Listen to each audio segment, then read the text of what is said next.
मकर संक्रांति पर रुला देने वाली कहानी। राहुल नाम का एक लड़का हर रोज अपने पिता के साथ जाता और मंदिर जाकर भगवान से प्रणाम करता और भगवान से कहता कि हे भगवान, सबका अच्छा करना, सबको खुश रखना। उसके बाद राहुल और उसके पिताजी मंदिर में कोई भिखारी या गरीब इंसान होता तो उसे कुछ ना कुछ खाने को देते और बाद में वो अपने घर चले जाते। घर जाकर राहुल 10 बजे स्कूल जाता और राहुल को उसके माता पिता जो भी पैसे देते उनसे में कुछ पैसे राहुल अपने दोस्त रोहन को दे देता। रोहन एक गरीब परिवार का लड़का था। रोहन के पिताजी की मौत बचपन में ही हो गई थी। रोहन का एक छोटा भाई भी था। दोनों बेटों का भरण पोषण रोहन की माँ ही करती थी। राहुल पहले रोहन के घर जाता और उसके बाद राहुल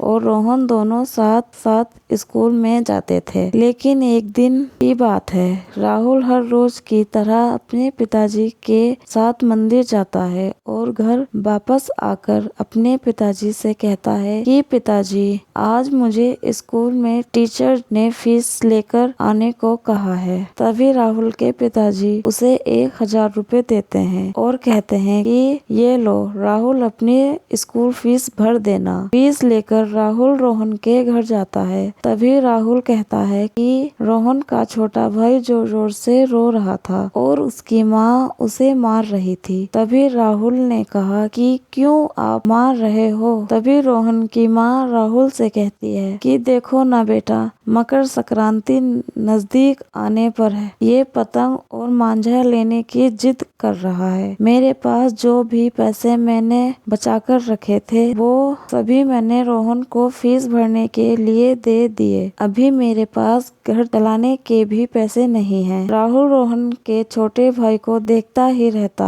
है। तभी रोहन राहुल को कहता है कि चलो राहुल, हमें स्कूल के लिए लेट हो रहा है और दोनों स्कूल चले गए। लेकिन राहुल स्कूल में बस यही सोच रहा था कि आज मैंने पहली बार किसी को रोते हुए देखा। मैं हर रोज पिताजी के साथ मंदिर जाता हूँ और पिताजी ने मांगने पर भी सबको कुछ ना कुछ देते हैं और आज मेरे सामने रोहन का भाई जोर जोर से रो रहा था और मेरे पास पैसे होने के बावजूद भी मैं उसकी कोई मदद नहीं कर सका। इस बात को लेकर राहुल बहुत ही चिंतित था और जैसे ही स्कूल की छुट्टी हुई तो राहुल तुरंत ही एक पतंग और मांझे की दुकान पर पहुंच गया और जो पैसे पिताजी ने फीस के लिए दिए थे उन पैसों से राहुल ने पतंग और मांझा खरीद लिया और वो रोहन के घर चला गया और रोहन के छोटे भाई को दे दिया। इतने सारे पतंग और मांझे को देखते ही रोहन का छोटा भाई बहुत ही खुश हो